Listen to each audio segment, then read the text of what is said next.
Hello दोस्तों, this is Shekhar. दोस्तों, हम लोग आज यूपी टेट का पर्यावरण का प्रैक्टिस सेट करने जा रहे हैं, जो कि बहुत ही इम्पोर्टेंट है। तो चलिए इसको स्टार्ट करते हैं क्वेश्चन नंबर फर्स्ट से। क्वेश्चन नंबर फर्स्ट कह रहा है कि किस राष्ट्रीय उद्यान को पूर्व में हेली राष्ट्रीय उद्यान के नाम से जाना जाता था?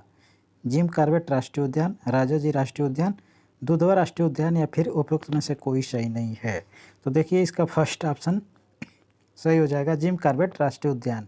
इसी को सबसे पहले, मतलब कि देखिए, भारत का सबसे प्रथम राष्ट्रीय उद्यान है और इसे पहले हेली राष्ट्रीय उद्यान कहा जाता था और यह उत्तराखंड राज्य में स्थित है और इसको पहले हेली नेशनल पार्क के नाम से जाना जाता था। वर्तमान में इसका नाम है जिम कॉर्बेट राष्ट्रीय उद्यान, लेकिन फिर भी वर्तमान में इसका फिर एक बार चेंजिंग हो गया है। इसका एक दूसरा नाम है, उसको आप कमेंट बॉक्स में लिखकर भेजिएगा। अगला क्वेश्चन है कि क्वाशरकोर नामक रोग किसकी कमी से होता है? कार्बोहाइड्रेट, प्रोटीन, विटामिन या फिर आयोडीन? क्वाशयोरकर रोग किसकी वजह से होता है, प्रश्न यही पूछ रहा है। क्या होगा दोस्तों इसका आंसर? तो इसका आंसर हो जाएगा दोस्तों प्रोटीन। ये प्रोटीन की वजह से, शरीर में अगर प्रोटीन की कमी रहेगी तो क्वाशयोरकर नामक रोग हो जाएगा। अगला क्वेश्चन, रिक्टर पैमाने से किसकी तीव्रता नापी जाती है? ज्वालामुखी, भूकंप, सुनामी या फिर चक्रवात? रिक्टर पैमाने से किसकी तीव्रता मापी जाती है, यही प्रश्न है। तो रिक्टर पैमाने से दोस्तों भूकंप की तीव्रता मापी जाती है। सेकंड ऑप्शन इसका सही आंसर हो जाएगा, भूकंप इसका सही आंसर हो जाएगा। नेक्स्ट, वन्य प्राणी सप्ताह प्रतिवर्ष मनाया जाता है। नवंबर के प्रथम सप्ताह में, अगस्त के प्रथम सप्ताह में, अक्टूबर के प्रथम सप्ताह में या फिर जुलाई के प्रथम सप्ताह में? तो वन्य प्राणी सप्ताह दिवस मनाया जाता है अक्टूबर के प्रथम सप्ताह में, मतलब यहाँ पे थर्ड ऑप्शन सही हो जाएगा। ठीक, नेक्स्ट क्वेश्चन, प्रकाश संश्लेषण की क्रिया में हरे पौधों द्वारा बाहर निकलने वाली गैस कौन होती है? कार्बन डाइऑक्साइड, नाइट्रोजन, ऑक्सीजन या फिर उपरोक्त में से कोई नहीं? प्रकाश संश्लेषण की क्रिया में पौधों द्वारा बाहर निकलने वाली गैस का नाम है दोस्तों ऑक्सीजन। ऑक्सीजन निकलती है, थर्ड ऑप्शन सही हो जाएगा। चावल को पॉलिश करने पर कौन सा विटामिन,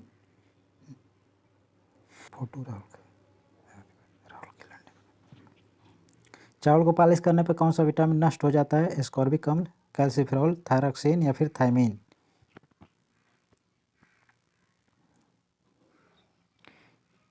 तो इसका आंसर हो जाएगा दोस्तों थायमीन होता है, थायमीन। डी ऑप्शन इसका करेक्ट आंसर हो जाएगा। लौंग एवं केसर पौधे के किस भाग से प्राप्त होता है? जड़, तना, फूल या फिर फल? फूल के द्वारा लौंग एवं केसर के, मतलब कि फूल के द्वारा लौंग एवं केसर प्राप्त होता है।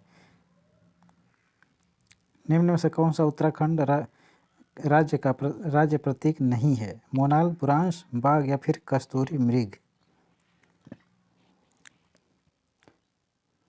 उत्तराखंड का राज्य चिन्ह है मोनाल, बुरांश, कस्तूरी मृग, लेकिन इसमें से बाघ नहीं है। बाघ इसका आंसर हो जाएगा। हमारे पर्यावरण को बचाने के लिए 3 प्रकार के आर कौन कौन है? कम उपयोग, पुनः चक्रण, पुनः निर्माण, पुनः उपयोग, पुनः संरचना, पुनः निर्माण। कम उपयोग, पुनः चक्रण और पुनः उपयोग, कम उपयोग, पुनः चक्रण और पुनः संरचना। क्या होगा इसका आंसर दोस्तों? इसका आंसर हो जाएगा दोस्तों, देखिए, हमारे पर्यावरण को बचाने के लिए 3 प्रकार के आर जो है वो है कम उपयोग, पुनः चक्रण और पुनः उपयोग। थर्ड ऑप्शन बिल्कुल सही आंसर हो जाएगा। ऊर्जा का अप्रदूषकीय स्रोत इसमें से कौन है? नाभिक ऊर्जा, सौर ऊर्जा, पेट्रोल या फिर डीजल? ऊर्जा का अप्रदूषकीय स्रोत है, मतलब कि किससे प्रदूषण नहीं फैलता है, तो यह सौर ऊर्जा हो जाएगा। इसको द्वारा, सौर ऊर्जा के द्वारा पर्यावरण प्रदूषित नहीं होता है। नेक्स्ट, पृथ्वी का उष्मायन का अर्थ क्या है? ग्रीन हाउस गैसों द्वारा पृथ्वी के तापमान में वृद्धि, समुद्र में ज्वार भाटा आना, घने जंगलों से वायुमंडल में गैस उत्सर्जन या फिर पवन ऊर्जा के कारण पृथ्वी के तापमान में वृद्धि होना?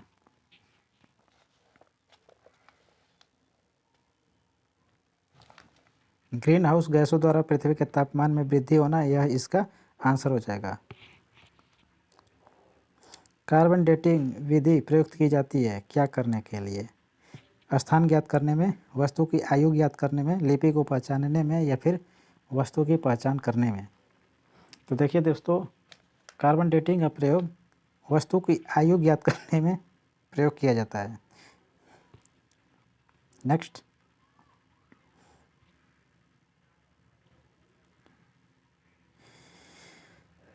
अम्लीय वर्षा से ऐतिहासिक इमारतों तथा, वो लिखा हुआ है, तथा मूर्तियों का संक्षारित मतलब क्षरण होना कहलाता है। Dry deposition, stone leprosy, aerosol, या फिर इसमें से कोई नहीं। इसका आंसर क्या होगा दोस्तों? इसका आंसर हो जाएगा स्टोन लेप्रोसी। स्टोन लेप्रोसी ये होता है जो, जैसे ताजमहल है उसका रंग फीका पड़ जा रहा है, तो स्टोन लेप्रोसी के कारण होता है। स्पर्श गंगा अभियान का मुख्य उद्देश्य क्या है? स्वास्थ्य सुरक्षा, गंगा की स्वच्छता, नदियों को जोड़ना, या फिर मंदिरों का जीर्णोद्धार। तो गंगा की स्वच्छता हो जाएगा, सेकेंड ऑप्शन सही हो जाएगा। मिनीमाता रोग प्रदूषित जनित रोग है जो परिणाम है समुद्र में बिखरे तेल का, वायुमंडल में आर्सेनिक जमा होने का, औद्योगिक पारा अवशिष्ट को पानी में छोड़ने का, या फिर मनुष्य के कार्बनिक अवशिष्ट को पीने के पानी में छोड़ने का। तो जो औद्योगिक होता है उसमें पारा अपशिष्ट को पानी में छोड़ने से ये मिनीमाता रोग हो जाता है। थर्ड ऑप्शन इसका सही हो जाएगा आंसर। नेक्स्ट, अंतर्राष्ट्रीय स्तर पर वन्य जीवों की सुरक्षा हेतु संस्था है कौन? IUCN, यूनिसेफ, IUPAC, या फिर WHO। IUCN हो जाएगा, Indian union for conservation of nature, मतलब फर्स्ट ऑप्शन इसका सही आंसर हो जाएगा। भारत के किस राज्य में पानी पंचायत प्रारंभ हुई? केरल, राजस्थान, आंध्र प्रदेश, या फिर महाराष्ट्र।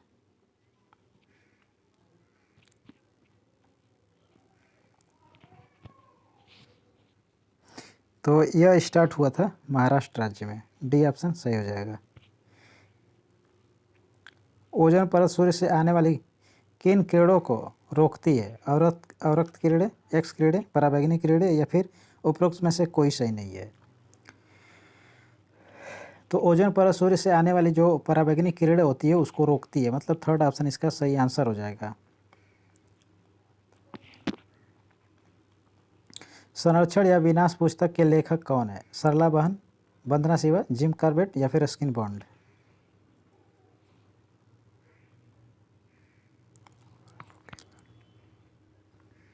सरला बहन इसका आंसर हो जाएगा, फर्स्ट ऑप्शन सही है। क्षेत्रफल के आधार पर भारत का सबसे बड़ा राज्य इसमें से कौन है? आसान प्रश्न है। उत्तर प्रदेश, राजस्थान, महाराष्ट्र, या फिर मध्य प्रदेश। क्षेत्रफल के आधार पर भारत का सबसे बड़ा राज्य क्षेत्रफल में पूछ रहा है, क्या होगा आंसर इसका दोस्तों? तो क्षेत्रफल में सबसे अधिक क्षेत्रफल वाला राज्य है राजस्थान, मतलब सेकेंड ऑप्शन इसका सही आंसर हो जाएगा। 11 जुलाई को मनाया जाता है विश्व स्वास्थ्य दिवस, विश्व जनसंख्या दिवस, अंतर्राष्ट्रीय महिला दिवस, या फिर विश्व जल दिवस। 11 जुलाई को मनाया जाता है, तो विश्व जनसंख्या दिवस मनाया जाता है 11 जुलाई को, सेकेंड ऑप्शन सही है। सन 1992 में पर्यावरण सुरक्षा से संबंधित प्रथम पृथ्वी सम्मेलन किस शहर में हुआ था? Copenhagen, Rio de Janeiro, Washington, या फिर स्टॉकहोम। तो दोस्तों यह हुआ था रियो डी जेनेरियो में, मतलब सेकेंड ऑप्शन सही आंसर हो जाएगा।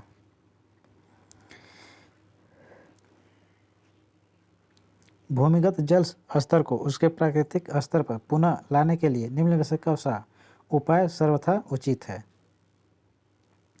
पारंपरिक फसलों को उगाना, मतलब पारंपरिक फसलों को उगाया जाना, धान और गन्ने के उगाने का क्षेत्रफल बढ़ाया जाना, पाताल तोड़ कुओं का अधिक निर्माण करना, या फिर औद्योगिकीकरण को बढ़ावा दिया जाना।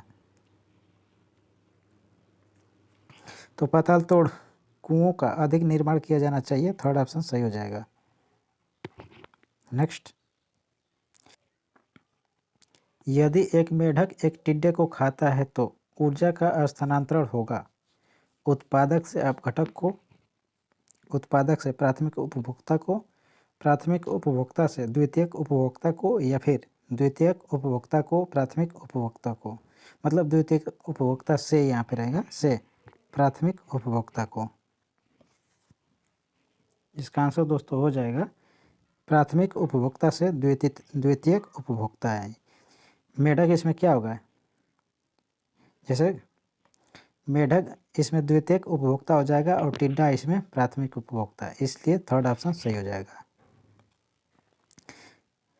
निम्नलिखित को सुमेलित करना है, यहाँ पे मिलान करना है। चलिए, रोग दिया है और घरेलू उपचार, कटे और घाव, सामान्य ज्वर, इसको मिलान कीजिए। इसका क्या आंसर होगा? अच्छा प्रश्न है।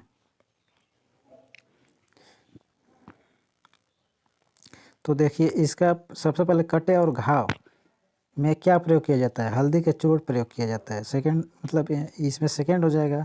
और देखिए, पहले वाला बिल्कुल करेक्ट है, इसका मतलब डी वाला ऑप्शन सही हो जाएगा।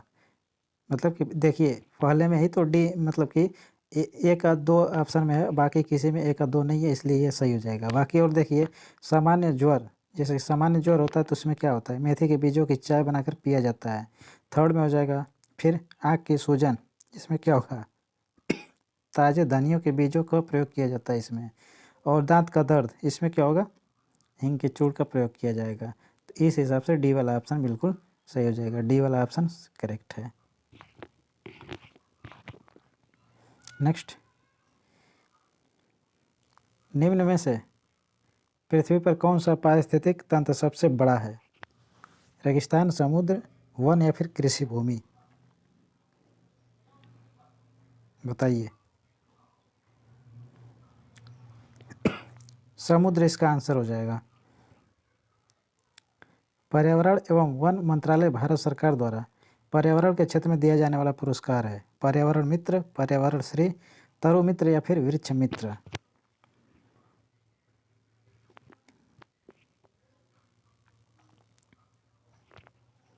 बताइए क्या होगा आंसर।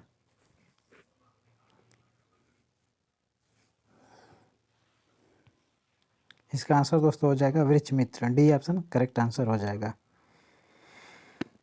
इसमें भी कौन, देखिए इसमें ये बताना है कि इसमें से कौन मिलान सही नहीं है। जेट्रोफा, बायोडीजल, रिंगाल, इमारती लकड़ी, 5, चारा, चीड़ या फिर लीसा? इसमें जो सेकंड ऑप्शन है रिंगाल, इमारती लकड़ी, यही ऑप्शन गलत है। ठीक,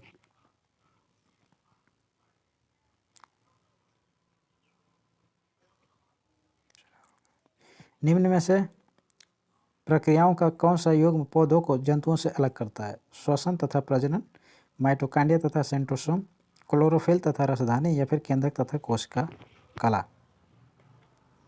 इसमें क्लोरोफिल तथा रसधानी, ये ऑप्शन थर्ड वाला सही हो जाएगा। और आज के क्वेश्चन मतलब कि आज के वीडियो का लास्ट क्वेश्चन है। कक्षा 4 की एक शिक्षिका ने अपने विद्यार्थियों से कहा, कुछ वयोवृद्ध लोगों से यह पूछिए कि जब वे जवान थे तो क्या उन्होंने कुछ ऐसे पौधे देखे थे जो आजकल नहीं दिखाई पड़ते? उपर्युक्त प्रश्न के पूछे जाने पर निम्नलिखित में से किस कौशल के आकलन की संभावना नहीं है? प्रयोग, चर्चा, प्रश्न पूछना या फिर अभिव्यक्ति?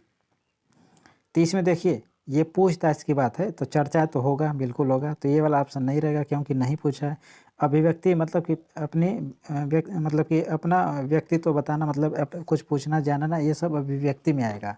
प्रश्न पूछना उसी में हो जाएगा, लेकिन प्रयोग करना, इसमें प्रयोग थोड़े हो रहा है, इसमें प्रयोग नहीं किया जा रहा है, चर्चाएँ की जा रही है, तो इसलिए से यहाँ पे प्रयोग नहीं किया जाएगा। तो यही पूछ रहा है कि किसकी कौशल की आकलन की संभावना नहीं है, तो प्रयोग करना इसमें नहीं गिना जाएगा। ठीक, तो दोस्तों आज के वीडियो में बस इतना ही, मिलेंगे अगले वीडियो में।